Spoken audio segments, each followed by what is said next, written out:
Sometimes if you've filled the holes for your hardware because you didn't like the original handles or you've lost one and you need to replace them, I always have Alex do mine because my eye at centering hardware is not very good, and it's very good to know where your strengths and your weaknesses are, so he's very good at it. So he's going to show you all about how to replace hardware on a set of drawers. So for installing hardware, there's tools you need and tools that are nice to have. You need to have a tape measure. You need to have a pen or a pencil with a really fine point.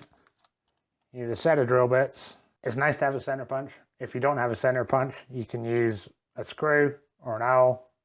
Just need something to mark a point. A screwdriver, scrap of wood, very handy to have. I'll show you why. Sometimes some of these cabinet guides can be useful for locating the right position for your holes as well. And a supervisor. He's smaller than a drill. So once we have our hardware, we want to see what size screw it is so we can work out the size of drill, but you just need to drill a series of holes to work out what size drill bit you need for the screw you have. This hole's to be a clearance hole. You're going for a hole size that you can just push the screw straight through. You're not trying to bore through that wood when you're putting the screw in. So we'll just test this size here and see if we need to go up or down.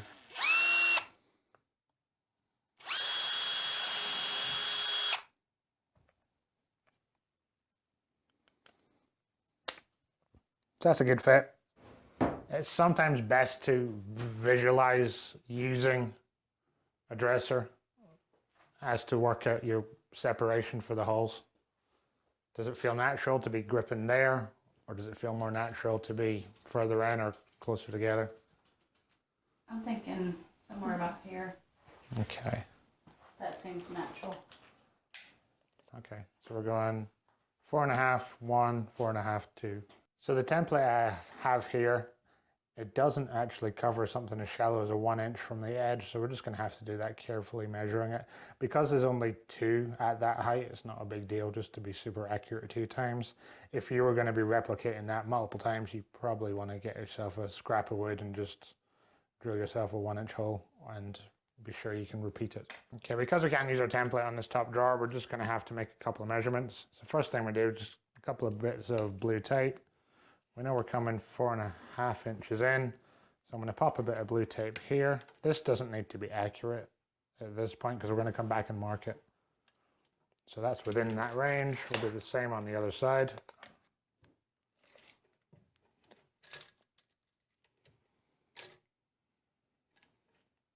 Okay, so we're just lining up and we're just going to get a little mark at 4.5 inches. That's about there.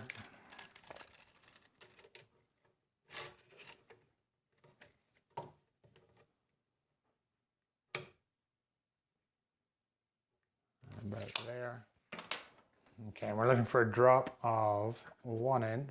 So we're going to use our template just to act as a straight edge. We're lining that up on the little mark we just made. And we're going to measure 1 inch down. Okay, so now that we have this lined up with our mark, we're just going to make a little dot with our pen or pencil. And that's going to be where we're going to drill.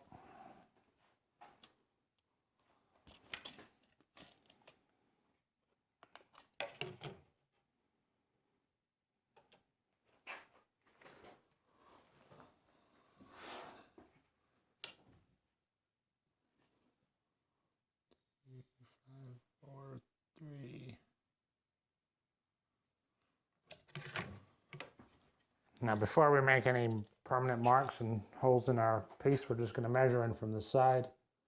This has got a slight routed profile, so we're going to have to somewhat eyeball it. We're just checking everything's in the right place. That looks pretty good. At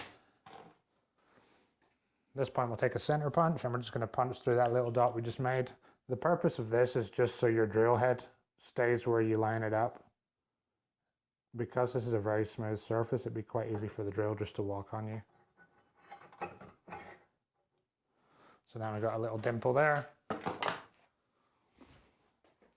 If you did not have a center punch, you can just use like a screw or an awl, scratch awl. You just want a little point, just so your drill will work. You could even use the drill bit with a light tap of a hammer. So we've tested the size of hole we need for the screw. I like to put a piece of scrap wood behind it. I find this is really good because it means the inside of the drawer is not going to blow out when your drill goes through.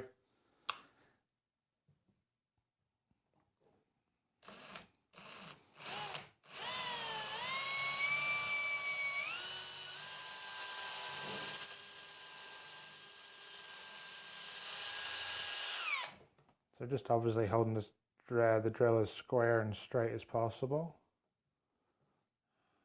Just checking there's no little specks coming out, getting in the way. And just do the same over here.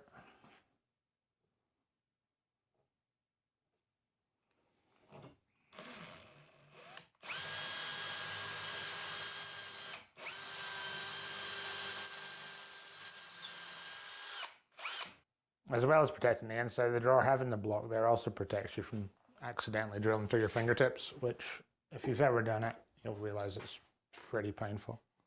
Okay, so now we can just poke our screws from the inside.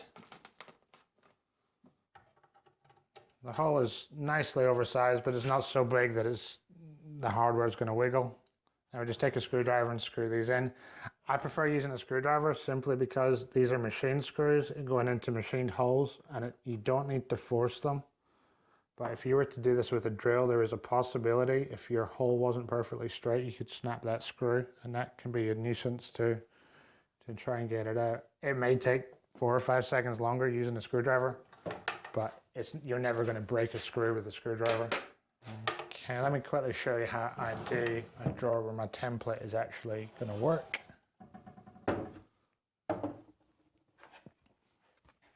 Okay, on the lower drawers we're going to come 2 inches down, so that way we can actually use this template. There's a center mark on this template, which makes it very quick and very easy to do drawers when you're coming more than 2 inches in. So I line my tape measure up on top, I put my template up there. I want to line my center mark up with the 4.5 inch mark of my tape measure, which is there. So I grab my pen, and this is where I can use my template. So now the template's in the right place, we can start looking at the holes on this grid. We know this one's 2 inches in, 2 inches down, and that's in line with that center mark. So I just pop a little dot through there, and that's going to be where I need it to be. Again, we just punch the holes, drill them out with the block behind, and we'll just knock out the rest of this cabinet. So it's just taking a couple of minutes repeating the same processes for the top couple of drawers. And as you can see, we've got a nice consistent finish. All the handles in the same place, so it's been a good day. If you found this video useful, please like and subscribe.